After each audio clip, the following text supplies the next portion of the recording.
Hi, I'm Bill Black from Spirit River. I'm here to show you how to tie a hare's ear nymph.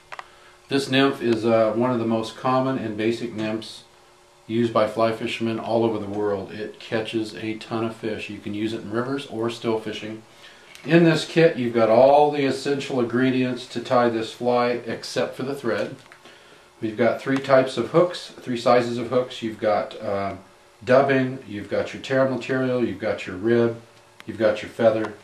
This is what the fly is going to turn out looking like. And we've also got detailed instructions. And what I'd like you to do is watch this video over and over so that you can tie this fly just like this one.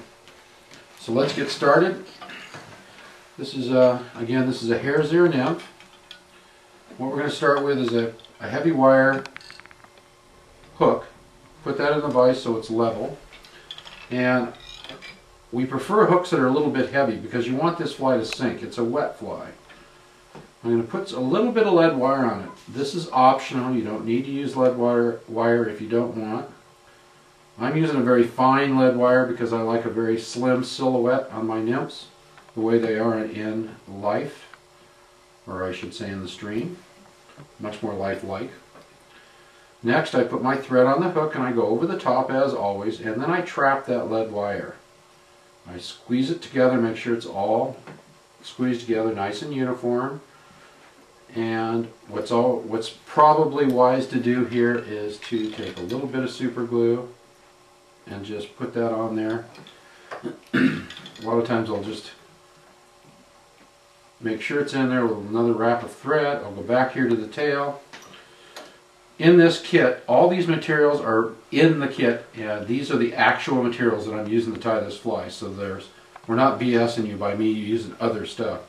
This is a little piece of squirrel, and what I want to do with that is I want to capture a little piece here in my fingers, and this is basically going to be the tail. Well, I grab these tips and I strip out all this under fur, all this little gray under fur. You don't really need it. And what it does, it adds bulk to your fly, and I like a thin, realistic fly. Now, right here's where the lead wire left off. I'm going to tie the tail in here, and in essence, I want this tail to end up about where that lead wire leaves off, which allows me to make a really nice, even body. Okay? So from the lead wire all the way back to the tail now, it's all fairly consistent. Next, I'm going to take a little bit of this wire rib. You can use round wire, flat wire. This is embossed wire, and I like it because it adds a little bit more flash, but not too much. So I tie that in, and I make sure it's in there really secure. And then I go up about, a little beyond halfway, and I'll take our dubbing. This is hare's ear dubbing. This comes from rabbits raised for making felt hats, actually, coming out of the UK.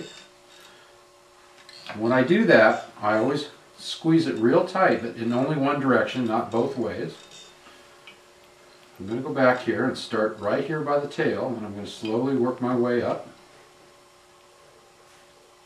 And you want a bit of a taper. Start fine, and you want it to get a little fatter as you move forward. Now I'm going to take this rib, and I'm going to go around. And I'm going to go about 4 times, but actually only about 3 times is going to be exposed. I'm going kind of slow there so you can get a good angle. Okay, I'm going to go around here a couple, 3, 4 times again, tie that off. Again, I don't use the tip of my scissors for a lot of metals and wires and that sort of thing, any kind of heavy materials. I use the base of my scissors where they're much stronger. Okay, now we're going to put on, we've done the tail, we've done the body, we've done the rib.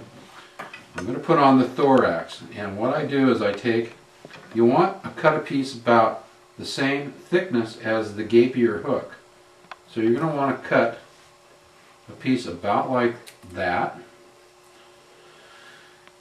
Okay, and what we're going to do is we're going to put the shiny side up, because when you fold it over you want the dull side down. Again, I'm going to go back a little bit on my material.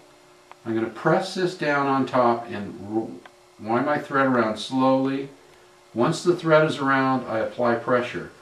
That keeps that turkey feather nice and even all the way around. So it lays across the thorax, which is what we'll build next. It lays over the top of that real nice. Now I'll grab a little bit more dubbing, and this time I'm going to put the dubbing on not quite as tight, and this takes a little bit more. And usually I start in the front and kind of wind back a little bit, but you definitely want to go back over the back. You want to go back over the rib and the body material. Okay, and then I'm just going to kind of make that nice and even. Basically sort of a bulb. Pull that over and see how it looks. That looks pretty good. Now I trap that turkey feather. Okay, I'm going to again go around 3 or 4 times. I'm going to push that back to give my scissors room to go in there and clip that nice and tight and clean. Save this, because this turkey feather, especially this model turkey, is very hard to come by, as are most fly tying materials nowadays. Okay, now the key to a good fly, a lot of times, or what anglers like to see, is flies with a really nice bullet-shaped head on them, and that's what we've got here. Take about 5 or 6 wraps. You don't want to overdo it. And then I'm going to put a little bit of super glue on here. And the reason I put it on the thread was it distributes the glue all the way around. Throw a little whip finish, kind of a mini whip finish on here. And then I keep my scissors open and I just saw it. The last thing I do, if I manicure all my flies after they're done. This is a little piece of Velcro. We sell these. It's a teaser, and I tease out this fur just to make it look a little more hairy, a little more buggy. And it also kind of pulls that hair out and makes them look more like legs. And this is a absolutely deadly little hare's ear. And it's easy to tie, and it catches fish everywhere. Again, my name's Bill Black at Spirit River. This is the Learn to Tie series, and this is a hare's ear. Thanks for watching.